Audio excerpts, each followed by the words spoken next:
So what is a fee waiver application and it's use and misuse? എന്താണ് ഫീ waiver application, അതിന്റെ purpose എന്താണ്, അത് എന്തിനാണ് യൂസ് ചെയ്യുന്നത്, അതിന്റെ മിസ്യൂസ് ചെയ്യപ്പെടുന്ന കാര്യങ്ങളൊക്കെയാണ് ഞാനിവിടെ പറയാൻ പോകുന്നത്. കാരണം പലരും ഫീ വേവർ യൂസ് ചെയ്യുന്ന ഒരു time buying mechanism, time buying application ആയിട്ടാണ് പലരും യൂസ് ചെയ്യുന്നത്. എന്ന് പറഞ്ഞു കഴിഞ്ഞാൽ ഇപ്പൊ നിങ്ങൾ വിസ തീരാൻ പോകണം, ഓക്കെ നമുക്ക് അടുത്ത ഒരു സ്കിൽ വർക്കർ വിസ കിട്ടാൻ പോകുന്ന ഒരു ചാൻസ് ഉണ്ട്, ഓക്കെ എന്നാൽ പിന്നെ ഒരു ഫർദർ ഒരു ആപ്ലിക്കേഷൻ എന്ന് പറയുന്നത്, അടുത്ത ഓപ്ഷൻ എല്ലാവരും ചെയ്യുന്നത് ഓക്കെ ഫീ വേവർ ആപ്ലിക്കേഷൻ ഇടും.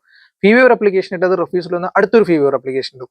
സോ ഇതുകൊണ്ട് നിങ്ങൾ സംഭവിക്കാൻ പോകുന്നത് ഒരു വലിയൊരു റിസ്ക് ഫാക്ടർ ഉണ്ട് അതിൽ. എന്ന് പറഞ്ഞു കഴിഞ്ഞാൽ ഫസ്റ്റ് ഓഫ് ഓൾ ആദ്യം മനസ്സിലാക്കേണ്ട ഈ ഫീ വേവർ ആപ്ലിക്കേഷന്റെ പേർപ്പസ് എന്താണെന്നാണ്.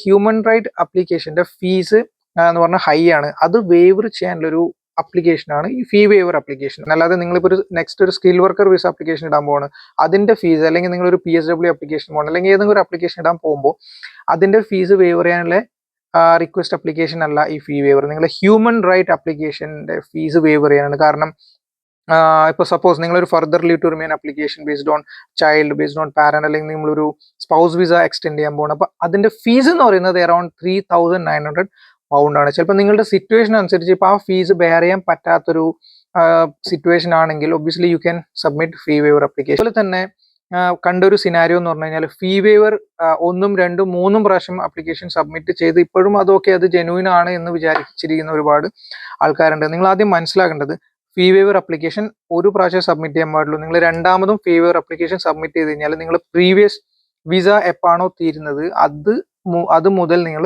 ഓവർ സ്റ്റെയർ ആവും. അതിനുശേഷം നിങ്ങൾ എന്ത് ആപ്ലിക്കേഷൻ ഇട്ടാലും അത് റിഫ്യൂസൽ വരും. സോ നിങ്ങൾ എന്ത് ഇമിഗ്രേഷൻ ആപ്ലിക്കേഷൻ സബ്മിറ്റ് ചെയ്യാൻ പോകുമ്പോൾ, എന്തെങ്കിലും ഒരു സ്റ്റെപ്പ് എടുക്കാൻ പോകുന്നതിന് മുന്നേ please take proper immigration advice. Thank U.